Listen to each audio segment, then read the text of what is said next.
Okay, thanks. Welcome. So topic for today is AWS Control Tower. If you have ever built a landing zone or are looking for a use case for your customer or organization, the first question you probably would ask is, okay, what pattern should I use? Should I use Terraform? How does it integrate with the existing landing zone you might be having?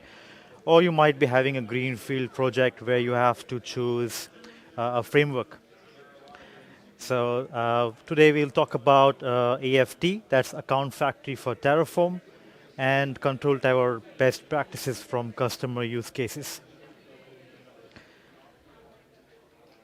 So a bit about me. My name is Masoom. I'm based in Amsterdam. I work for Rackspace as a cloud architect in professional services. And I mainly focus on banking, telecom, and educational research customers. I have a cloud engineering, platform engineering background. And the last 2 years, I'm working as a cloud architect, helping customers migrate the applications to containers and deploy it to landing zones. Before I start, Rackspace, we are professional services. We work on landing zones, enabling Control Tower, and pretty much we have customers from all domains who want to either use Control Tower or want to learn how they can deploy landing zones. If you have any questions, I'm happy to answer after the session. So before you start with the landing zone, you typically or might have already have some existing frameworks. Or you might be on the fence, okay, what do we do of our current stack? The three options you have, okay, do we go for a Terraform-based solution? Do we go for a CloudFormation? Or maybe you're already using CDK and you want to go ahead with this? The first solution would be the CloudFormation one, CFCT. This means that typically your admin user will be deploying CloudFormation stack sets. There will be a combination of config rules, SCPs, everything managed as part of CloudFormation. The second solution would be CDK, Landing Zone Accelerator. And this is probably 2-3 years old, quite mature in the sense. But we see a lot of customers moving away from Landing Zone Accelerator and want to move to Control Tower. So today I'll be focusing on Control Tower and Account Factory. That's Account Factory for Terraform. And some of the rationale why this actually makes sense. So what do you get when you actually deploy or enable a Control Tower? You see AFT components. So what you have is a management account, and you have a log archive and audit account. So when you actually enable Control Tower, the first decision you want to make is whether you want AWS Control Tower to manage all the IAM roles, policies, and everything for you. Or maybe you already have an external identity provider which you probably want to not touch. So let's say you have an SSO. Then you probably want to go for an option to self-manage. It means that AWS will still create the Control Tower execution and admin roles, but the other roles and policies you have to manage it manually. So the good thing to know is that no matter what option you choose, Control Tower always creates the admin and the execution role, which is required for assuming a role when you run the code pipelines. So if I have to dive a bit on the components, so to your left is the AFT management account. This is where your service control policies lie. This is where you have the AWS organizations, and this is basically your gateway when you enable Control Tower. On the right side, you probably have two accounts. One is log archive and audit, which I will speak in a bit. But on the higher level, you are talking about enabling detective and preventive rules. So when I say detective, it means the service control policies. Preventive means config rules. So The good thing about ControlTower is that you don't have to really manage it. Everything is managed by ControlTower. You have to enable it either via the Terraform, or you can also do it in the console. And then the most important thing is you have a bunch of step functions that does the account customization. So let's say you are building a landing zone and you want to add IAM role, right? So typically these kind of customizations would be managed as part of the account provisioning framework and customizations. So as I mentioned, the management account, this is where you have the service catalog. When you're actually launching, when you're actually creating new accounts, the account vending, this is actually a product within service catalog. It's called Account Factory. So this lies in the management account. You have two main roles, the admin role that gets created in the management account, and this is used by the AFT CodePipeline to assume role. And there is this role called the AWS AFT execution role, and that lies in your vended accounts. So as part of the ControlTower, you also create an AFT management account, and this is where you will have the Account Factory repos. This is where your CodePipeline as well, and the other AFT components.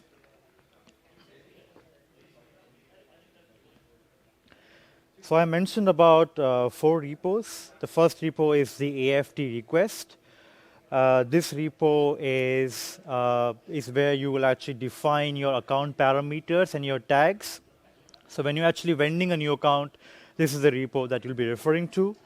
You have the AFT global customizations. So let's say you want to apply customizations to all the accounts like service control policies. This is the repo that you will be referring. And then you have account-specific customizations, that's AFT account customization. So these are specific to a subset of accounts.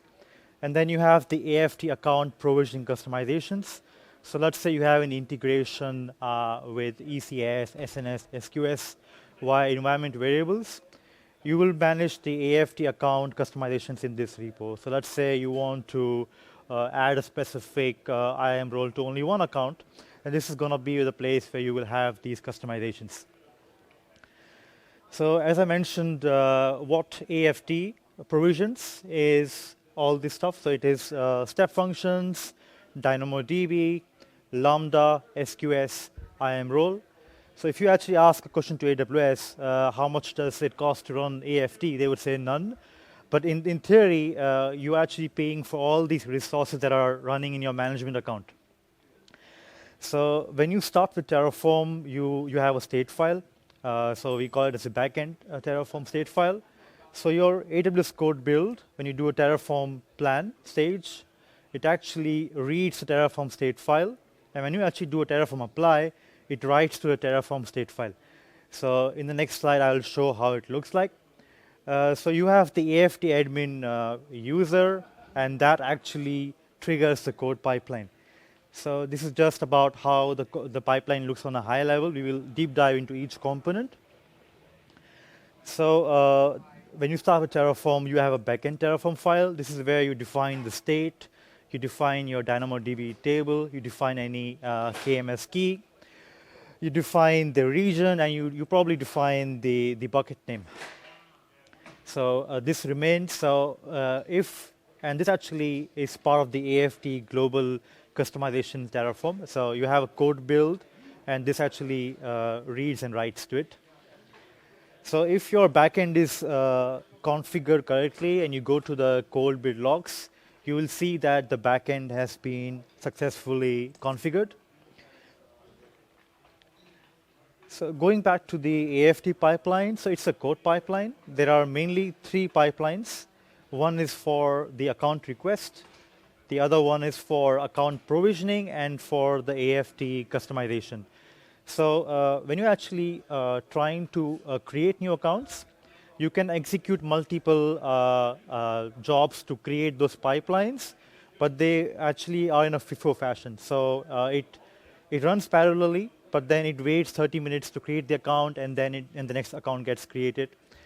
So how it works, as an admin user, you have a Terraform file, which is stored in code commit or GitHub or any of the repository, any of the version control repositories. It doesn't matter. It doesn't have to be code commit. So your repos lie in code commit, the 4 that I mentioned before. This actually is referred in the code build, and that triggers a code pipeline. So when this is triggered, there's an entry created in the DynamoD table with the account ID. So it does a check whether the account exists. So next time you try to modify the account, there's something that invokes, which basically checks if the account exists. And if it exists, it doesn't do anything. If it doesn't exist, it creates a new account. And going back to my last statement, if the account exists, it actually applies the update. So that's on the left side you see. So on the right side, you have the account vending. So this is where the account actually gets created via the service catalog. And if you have to go with the other workflows, so there is the step functions.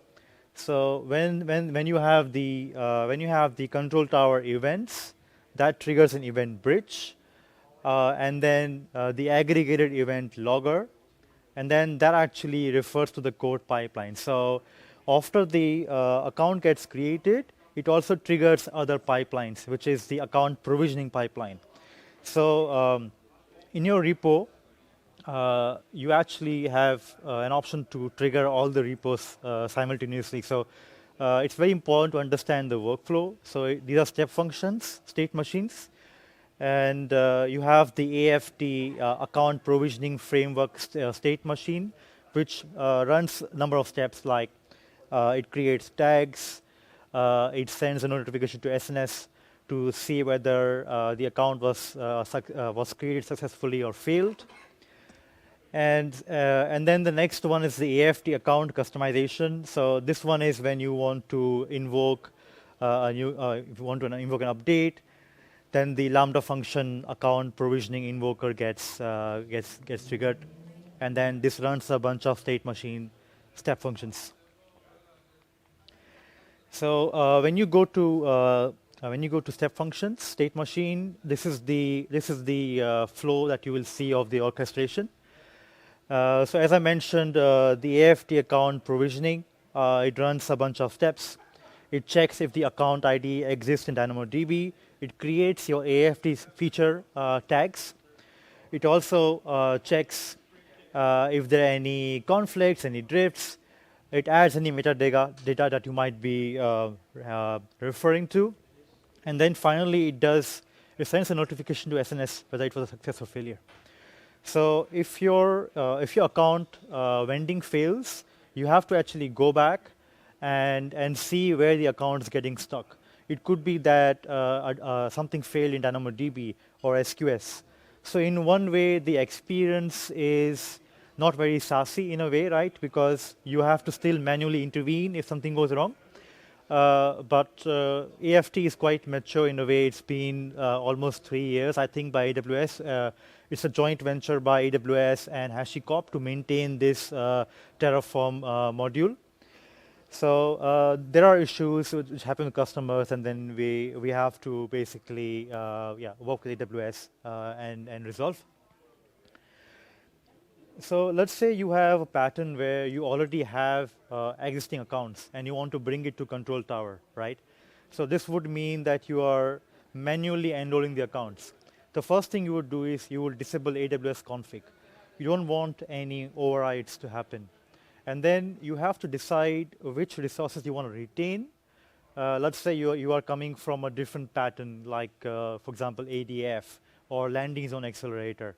So that also has its own mechanism, own config rules enabled, own SCPs.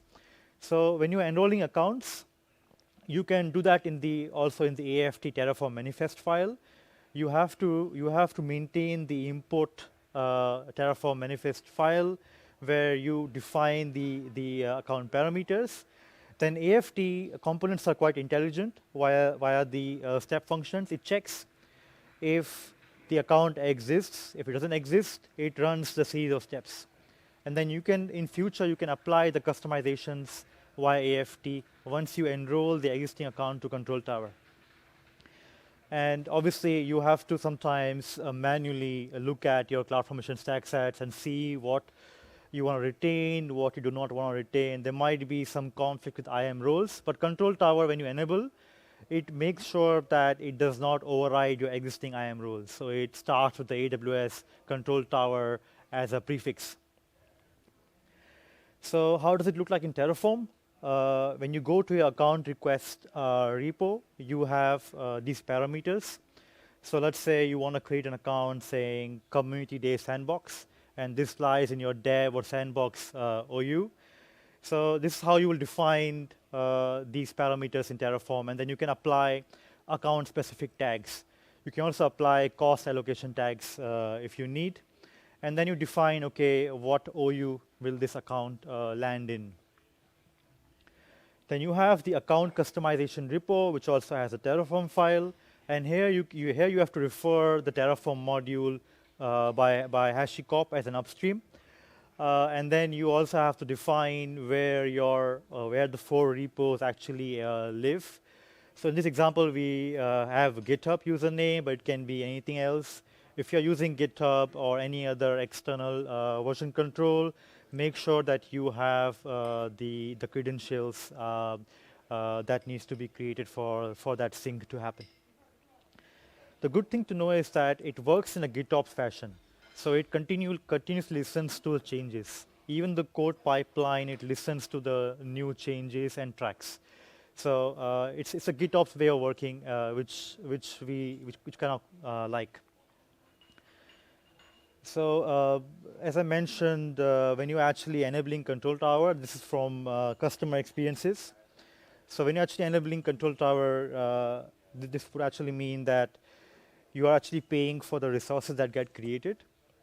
And on an average, it can cost between $190 to $390. Last month, the customer account was $397, so it's around $400 for 10 accounts. So you're actually paying for your cloud trails, you're paying for any NAT gateways that might be enabled. You can disable NAT gateways to save the cost. You're paying for the config rules, you're paying for the S3 S3 storage, snapshots, you're paying for the DynamoDB, you're paying for the API calls. So it's not free, but if you look at the benefits that Control Tower provide, then it makes sense to your organization. If you want to continue maintaining it in Terraform, if you want an automated account vending. And this is a bit more detailed of what the price can look like. So these are the main components that you actually pay for, and then obviously there's a free tier, and then that's how the cost. So it's very important to actually monitor the cost, because the API calls can actually add up. Every time you are trying to create an account, you're not only touching CodePipeline, but you're also making a call to SQS. You're making a call to DynamoDB. You're making a call to other components. So some takeaways, if you already have, let's say you are a platform team in an enterprise company, you already have a landing zone. I'm assuming that it's a combination of some CloudFormation stack sets, Lambda functions, config rules, custom config rules, and that's all deployed and managed in a way in CodePipeline. Now is a chance to think about, can we actually move to Control Tower? And will your existing things break? And that's why AWS partners like Rackspace, we actually look at your existing setup and we provide recommendations. So when you actually enable Control Tower, if you're going to go for a self-managed option, let's say you already have an SSO identity provider and you want to maintain it, then you have to be prepared that every time when you create a new account, you will have to create IAM roles yourself, except the AWS Control Tower admin and execution roles. The AFT queue, the SQS queue, is in a FIFO fashion, right? So you can create multiple accounts, but it takes 30 minutes to actually create one account. So be wary that sometimes an account can get stuck, so you have to go back to SQS and DynamoDB and troubleshoot. It doesn't happen very often, but that's the knowledge that you need to have to maintain this. You can disable your public NAT gateways because that actually costs a lot in the long run. You have to disable your AWS config rules before you enroll.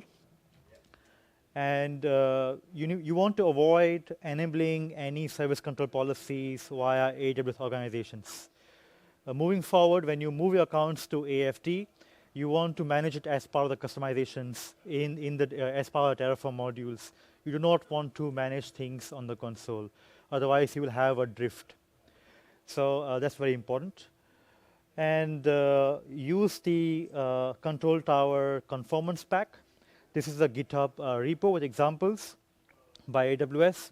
So you can actually choose which service control policies you can enable and disable by commenting it out. So it's very important to use the conformance pack. It also helps in checking if there are any conflicts in your existing accounts. So that's important. And then you want to check if your organization fits your use case, right? So it could be that it doesn't fit your use case. You already have a landing zone; it's working perfectly. And why you want to, move everything to AFT. So these are the main takeaways, and there's enough time to take any questions. I'm on Twitter, on Cloud Jedi, and there's also my email address. If you have any questions, I'll be happy to advise you on ControlTower best practices. And any questions, we still have time. Thank you.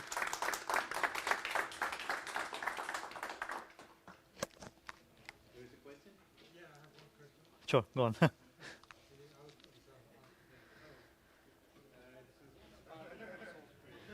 Sorry. Sorry, resource creation. Yeah, sorry, there's no mic in this.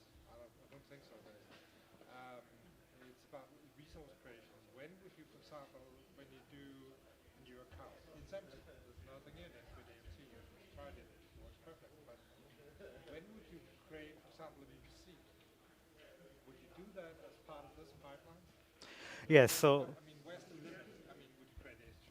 I don't think so. I mean, where would you start? so the question is, you want to create VPCs, you want to manage VPCs as part of AFT. Is that the question? Yeah, but put it this way, the use case is this. So you want to create an account for someone to play in. They will create a Got it. VPC for that. Sandbox account, yeah. Yeah, Yeah, so yeah. you have VPCs to control what they can do, but you will need some kind of network for them to work with it. Yeah. So yeah, I probably would create a VPC and say, okay, you can do whatever, but with this VPC, which is connected to a traffic gateway.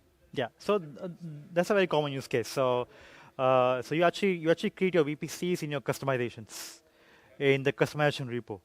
So you can define vpc.tf, and you can actually define the VPC and the subnets and the ENIs. You might have to also create NAT gateways as part of the account creation. But I think good practice that you actually want to create the networking beforehand, and you can actually create VPCs as part of the customization module, if that's the question. Well, it's also a question because you have 4 repos, right? You have the account, you have a few repos. You have 4 repos when you're done. The first one's for the account request. Yeah, that's a no-brainer. Yeah. But then you have the account customization repo, and then you have the global repo. Yes, correct. And I think the account provisioning repo. Correct.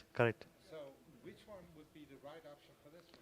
Yeah, maybe I can just show you the slide. I think I covered it. So let's go back. Sure.